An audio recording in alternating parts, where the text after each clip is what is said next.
Long after the first cities of Sumer rose along the rivers of Mesopotamia, a new power would emerge, one that would change the course of human history forever. This was the story of Akkad and Ur, the story of conquest and order, of ambition and collapse, and of the world's first empire. For centuries, southern Mesopotamia was divided into powerful but rival city-states: Uruk, Lagash, Kish, Ur. Each city had its own king, its own gods, and its own laws. Trade flourished, writing developed. Temples towered over the plains, but there was no unity. This constant rivalry left the land vulnerable. And from the north, a man would rise to change everything. Around 2334 BC, a leader named Sargon seized power. Legend says he was born humbly, even abandoned as a child, and raised in secrecy. But whatever his origins, his ambition was unmistakable. Sargon conquered one city after another, not just Sumerian cities, but lands stretching across Mesopotamia. For the first time in history, many peoples, languages, and cities were ruled by one central authority. This was the Akkadian Empire, the world's first true empire. Sargon did something revolutionary. He placed governors over conquered cities. He standardized administration and trade. He promoted Akkadian as a common language. He built roads to connect distant regions. Under his rule, Mesopotamia became more organized and unified than ever before. Trade expanded. Communication improved. The idea of empire was born. But unity came at a price. To maintain control, the Akkadian rulers relied on strict authority and military power. Rebellions were met with harsh responses. Cities that resisted faced destruction.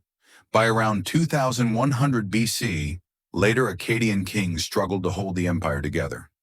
Internal unrest, environmental stress, and invasions weakened central power.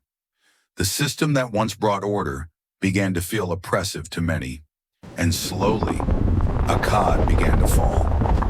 As imperial control weakened, provinces broke away, trade routes collapsed, cities suffered instability. The great empire that Sargon built could not last forever. By the late 22nd century BC, the Akkadian Empire had effectively disappeared. But Mesopotamia was not finished. From the south, an ancient city would rise again. Around 2100 BC, the city of Ur reclaimed its power. Under rulers like Ur-Nammu, Ur established what historians call the Third Dynasty of Ur. Unlike Akkad, Ur focused less on conquest and more on law, order, and rebuilding. For nearly 100 years, Ur dominated Mesopotamia.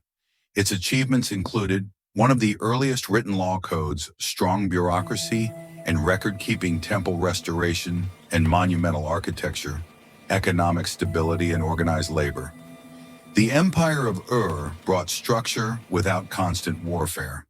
It was a return to stability after chaos. But history repeats itself.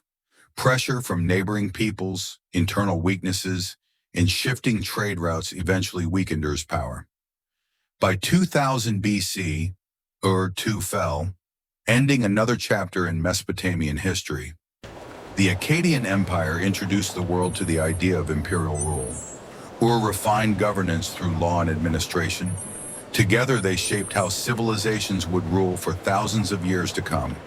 Empires would rise and fall, but the blueprint was set.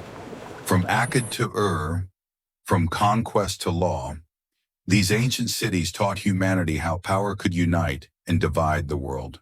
Their stones may be silent, but their legacy still speaks.